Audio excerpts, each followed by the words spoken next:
Hi, you guys. Thank you for coming tonight. I really appreciate it. My name is Rheba, and I'm going to talk to you today about something that you may have heard about before. I'm going to talk to you about slavery. So, I suspect that when I say the word slavery, you all kind of think in your head, yep, we've heard about slavery before. We've already learned this in school. We've taken history and we learned all about slavery. What it may look like to you is you remember learning about people being taken from Africa, men and women and children, and they were put on a boat and they were shipped across the ocean. Sometimes there was a lot of disease on the boat, so they may even die in transit to the United States. When they got to the United States, they were sold to the highest bidding white man, and then they were shipped off to a plantation. That plantation might have been a rice plantation, it might have been a tobacco field, or a cotton field. And they were required to toil and labor and work on these fields and these plantations. Maybe they were in the rice plantation, knee-deep in mucky water, and dealing with malaria and sickness and death. And they would work for hours and hours and hours a day, and they were considered property, not people. They may have eaten out of a trough like an animal.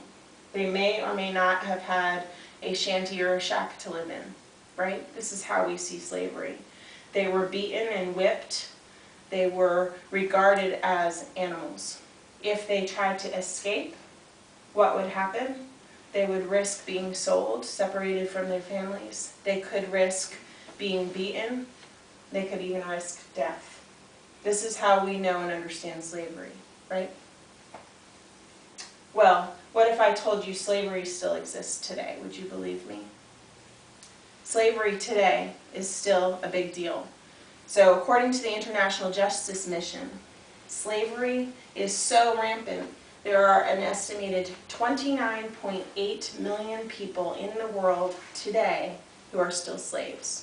Now we think, well, wait a minute, I learned about slavery in school. I learned about the Emancipation Proclamation and Abraham Lincoln, and he said 7 years ago, and there was this big abolishment of slavery. How is it possible that there are still 29.8 million people that are slaves in this world? Of those 29.8 million people, 26% of those people are estimated to be children, like you guys.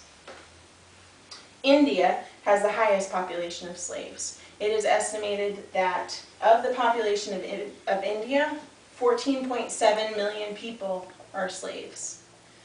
14.7 million people. To put that in perspective for you guys, that's like taking the city of New York, the city of Chicago, and the city of Los Angeles and putting them together. Have you guys ever been to any of those cities? They're massive. There are huge amounts of people in those cities. 14.7 million people are slaves in the country of India alone.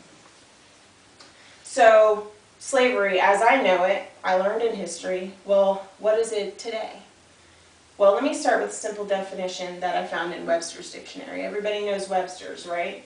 Well, Webster's defines slavery as a state of being a slave, practice of owning slaves, drudgery, toil.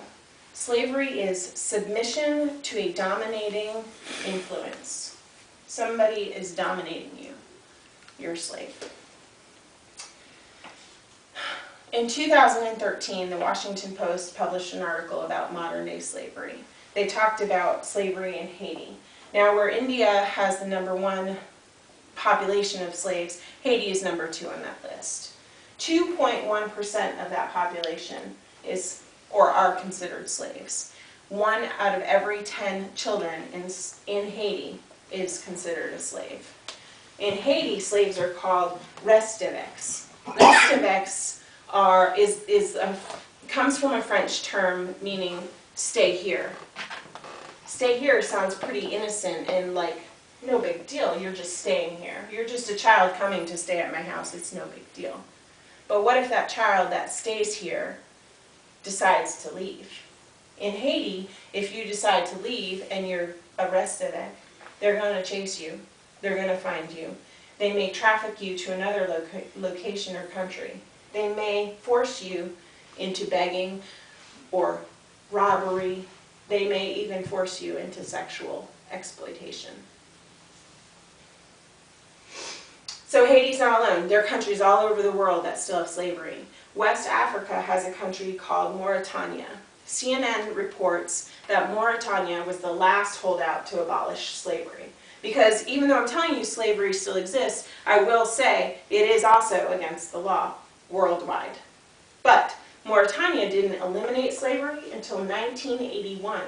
I was alive in 1981. 1981, Mauritania finally abolished slavery. But the government of Mauritania said, oh, it never even existed. But the fact is that Mauritania has a 4% population of slavery. 1 out of every 25 people in Mauritania is a slave. That's according to the Washington Post. So, what does that have to do with you guys? Slavery around the world. You know, that's kind of sad. It kind of stinks. No big deal. I've never been to India. I've never been to Mauritania. I have been to Haiti. But how does it affect me? I live in the United States. Well, the Washington Post estimates that there are 60,000 people that live in the United States that are slaves. 60,000 people in the U.S. How is that possible when we have abolished slavery? Remember that Emancipation Proclamation? It's supposed to be done. How did we end up still having slavery all these years later? Well, how many of you have ever heard of prostitution? I know you're kids. I know it's a big ugly word and maybe it's not appropriate. But the fact is that prostitution still exists, and it's not just for those people that we see on TV. The U.S. Department of Justice estimates that the average age that prostitution starts is the age of 12. How old are you? 13. You're 13. There are children as young as 9 that start prostitution. Do you think those children had a say in whether or not they became prostitutes? No, they did not. That's slavery. So what does slavery look like? It looks like us, right? December 2nd marks the International Day for Abolition, let me start over. December 2nd marks the International Day for Abolition of Slavery. UN Secretary General Ban Ki-moon said of this day, in the 19th century, the international community came together to declare slavery an affront to our common humanity. Today, governments, civil society, and private sector must unite to eradicate all contemporary forms of slavery, including forced labor. Together, let us do our utmost for the millions of victims throughout the world who are held in slavery and deprived of their human rights and dignity. So, what does slavery look like today? Slavery looks like a 5-year-old in the Congo that's handed a gun and says, go to the next village and kill everybody you know or see, because I say so. Does he have a choice? No, he does not. Slavery looks like the 10-year-old in China who sits in front of a sewing machine, sewing day after day for hours upon hours upon hours, not being fed, and maybe earning a wage of a penny per month. Slavery is the 8-year-old who's sold as a dowry to be a wife to a man. Slavery is a little housemaid in Haiti who's 6 or 7. They sweep and clean the floors, they wash dishes, and they cook dinner, and they take care of the kids that live in the house.